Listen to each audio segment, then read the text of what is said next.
Hello students, मैं हूं SS Chandrawat. स्वागत है सभी का आदर्श एजुकेशन ग्रुप के इस ऐप के ऊपर, जहां सरफेस करियर इंस्टीट्यूट आपको अवेलेबल करवा रहा है सारी क्लासेस, चाहे वो 9th हो, 10th हो, 11th हो, 12th हो, बीएससी हो। ये सारी क्लासेस की ऑनलाइन वीडियोज आप लोगों को अवेलेबल करवाई जा रही है। साथ ही यहाँ पर आपको प्रॉपर नोट्स अवेलेबल होते हैं, तो आप सभी अपने प्यारे मित्रों के साथ इसको अधिक से अधिक शेयर करें और अपनी पढ़ाई को इस लॉकडाउन पीरियड में भी बिल्कुल सुचारू रूप से जारी रखें। तो शुरू करते हैं अपना आज का सेशन, और मैं आप लोगों के सामने लेकर हाजिर हो गया हूँ एक बहुत ही इंटरेस्टिंग सब्जेक्ट जो आप लोगों के लिए है। और आरबीएससी क्लास 12th एजी केमिस्ट्री, या अपन बात करें कृषि रसायन के बारे में, तो आज मैं आप लोगों को जानकारी देने वाला हूं कृषि रसायन से संबंधित बहुत ही महत्वपूर्ण जानकारी। देखो प्यारे विद्यार्थियों, आरबीएससी क्लास 12th के अंदर रसायन विज्ञान जो होता है, जो स्टूडेंट्स सब्जेक्ट के रूप में एजी केमिस्ट्री का चयन करते हैं, कृषि रसायन का चयन करते हैं, उनको 12th क्लास में क्या क्या चीज़ें पढ़नी होगी और किस प्रकार से उनको तैयारी करनी होगी, इसके बारे में मैं आपको यहाँ पर जानकारी देने वाला हूँ। तो आप लोग बिल्कुल पेन पेपर लेकर तैयार हो जाइए और साथ के साथ इसको नोट करते रहिए। देखो प्यारे विद्यार्थियों, इस एजी केमिस्ट्री या कृषि रसायन के सिलेबस की अपन बात करते हैं, तो सिलेबस में आपको विस्तार पूर्वक यहाँ पर बताने वाला हूँ। बहुत ही छोटा सिलेबस है, ठीक है। देखो प्यारे विद्यार्थियों, एजी केमिस्ट्री के अंदर मैं आपसे बात करूं, टोटल 12 लेसन है। टोटल कितने लेसन है एजी केमिस्ट्री के अंदर? टोटल 12 लेसन है। और इन 12 लेसन में सबसे पहले मैं बात करता हूं, तो पहला है मृदा, खनिज, चट्टानों का अपक्षय और मृदा निर्माण।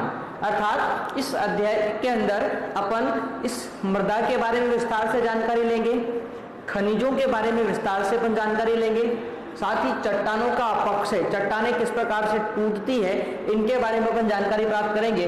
साथ ही मृदा का निर्माण कैसे होता है, यानी कि चट्टानों के टूटने से मृदा बनती कैसे है, इसके बारे में अपन विस्तार पूर्वक चर्चा करेंगे। नेक्स्ट बात करते हैं, तो विद्यार्थियों सेकंड आता है अपना मृदा निर्माण। मृदा के बारे में, मृदा जीवांश पदार्थ, ठीक है। तो दूसरा अध्याय अपना मृदा जीवांश पदार्थ था। मृदा के अंदर कौन कौन से जीवांश पदार्थ, आप लोग जानते हैं मृदा के अंदर बहुत सारे कार्बनिक पदार्थ है ना, जैसे ह्यूमस वगैरह होते हैं, ये पदार्थ पाए जाते हैं। तो उनके बारे में विस्तार पूर्वक जानकारी अपन कहाँ ग्रहण करेंगे? लेसन सेकेंड में। लेसन थर्ड की अपन बात करते हैं, तो यहाँ पर मृदा कोलाइड है, अर्थात मृदा जो होता है उस मृदा के अंदर कौन कौन से कोलाइड उपस्थित होते हैं और इन कोलाइडों की क्या क्या उपयोगिता यहाँ पर है, इसके बारे में अपन चर्चा करेंगे लेसन थर्ड में।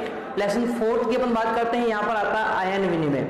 विद्यार्थियों, आयन विनिमय के अंदर अपन बात करेंगे कि किस प्रकार से जो खनिज लवणों के अंदर उपस्थित आयन होते हैं वो मृदा से पादप तक पहुंचते हैं और किस प्रकार की अभिक्रियाएं यहाँ पर आयनों के मध्य होती है, इन सभी के बारे में अपन चर्चा करने वाले हैं विस्तार पूर्वक लेसन फोर्थ में।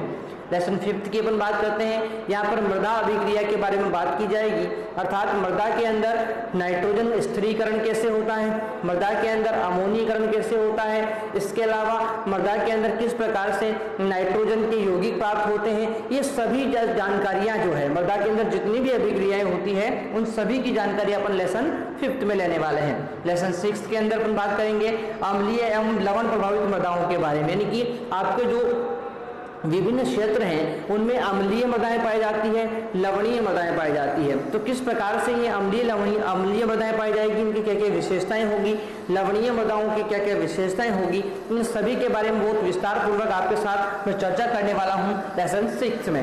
लेसन 7 की बात करते हैं, तो यहाँ पर अपन पढ़ने वाले हैं पादपों के लिए आवश्यक पोषक तत्व, अर्थात पादप जो होते हैं वो अपने मृदा से, वायु से, जल से कौन कौन से पोषक तत्व प्राप्त करते हैं और कौन कौन से पोषक तत्व पादपों के लिए आवश्यक होते हैं, इनके बारे में चर्चा करने वाले हैं बहुत विस्तार से ट्रिकों के माध्यम से, और वो है आपकी अपन कौन सी में करेंगे लेसन 7 के अंदर।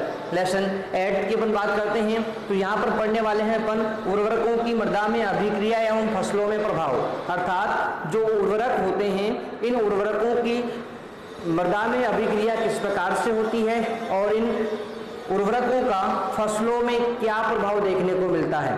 उर्वरकों का फसलों में क्या प्रभाव देखने को मिलता है, इसकी विस्तार पूर्वक चर्चा करेंगे अपन 8th में। नेक्स्ट बात करते हैं लेसन 9th में। तो यहाँ पर अपन कृषि रसायन व पर्यावरण प्रदूषण के बारे में बात करने वाले हैं। ठीक है विद्यार्थियों, तो यहाँ पर कृषि रसायन जो आजकल अपन खेतों के अंदर रसायन काम में ले रहे हैं, तो इन रसायनों का पर्यावरण पर क्या क्या प्रभाव देखने को मिल रहा है, पर्यावरण प्रदूषण ये किस प्रकार से फैला रहे हैं, इनके बारे में चर्चा करेंगे अपन कहाँ पर, इस लेसन 9th में। नेक्स्ट बात करते हैं अपन तो लेसन 10th के बारे में बात करते हैं। यहाँ पर आते हैं जैव रसायन। जैव रसायन मतलब अपने शरीर के अंदर, पादपों के शरीर के अंदर, ठीक है, जो भी रसायन होते हैं उनको अपन जैव रसायन कहते हैं। जैसे कि प्रोटीन, वसा है, विटामिन है, कार्बोहाइड्रेट है, ठीक है, तो लिपिड है, इन सभी के बारे में चर्चा अपन कहाँ करेंगे प्यारे विद्यार्थियों, लेसन 10th में करने वाला है जैव रसायन के अंतर्गत। बहुत विस्तार से मैं आपके साथ इसको चर्चा करूंगा।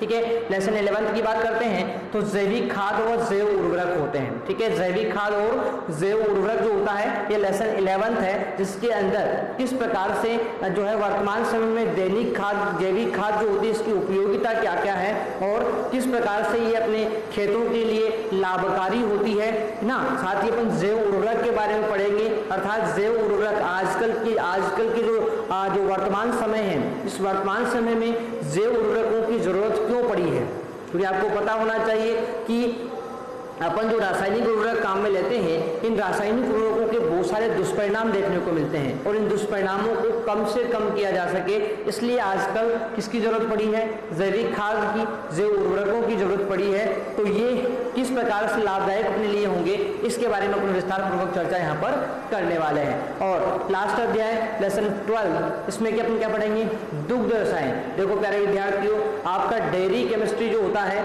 इस डेयरी केमिस्ट्री या दुग्ध रसायन की अपन बात करें तो यहाँ पर देखो आपका जितना भी दुग्ध से संबंधित जितनी भी चीजें होती है, चाहे वो आप लोगों का जो है दूध के बारे में अपन अध्ययन करेंगे, दूध, दही, छाछ, घी, मक्खन, पनीर, ठीक है, जितनी भी दूध से संबंधित महत्वपूर्ण बातें हैं उनको बहुत विस्तार पूर्वक अपन चर्चा करने वाले हैं कहाँ पर, लेसन 12 में। ठीक है, तो यहाँ पर बात करते हैं तो अपन ने यहाँ पर देखा है प्यारे विद्यार्थियों कि अपने पास कृषि रसायन के अंदर कुल लेसन कितने हैं, 12 लेसन है। और इन 12 लेसन में आप लोगों ने देखा कि बहुत ही सिंपल से ये लेसन है। अपने जो केमिस्ट्री की अपन बात करते हैं तो एजी केमिस्ट्री बहुत ही सरल सब्जेक्ट आप लोगों के लिए होगा और आप लोग जो है इस एजी केमिस्ट्री को पढ़कर बहुत अच्छी परसेंटेज आरबीएससी 12th के अंदर प्राप्त कर सकते हैं। ठीक है, तो इस एजी केमिस्ट्री के बारे में बहुत ही विस्तार पूर्वक मैं आप लोगों को जानकारी देने वाला हूं यहाँ पर। तो आप लोग अपने जितने भी मित्र एजी केमिस्ट्री लेने के इच्छुक हैं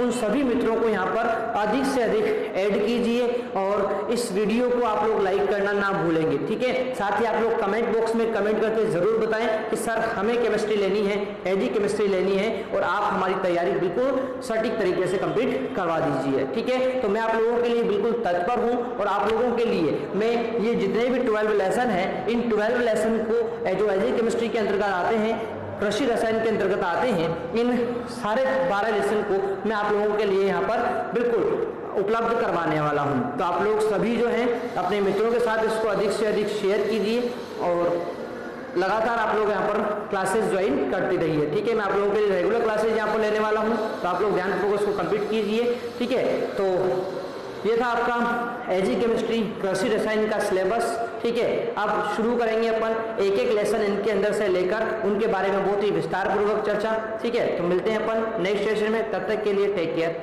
बाय बाय विद्यार्थियों।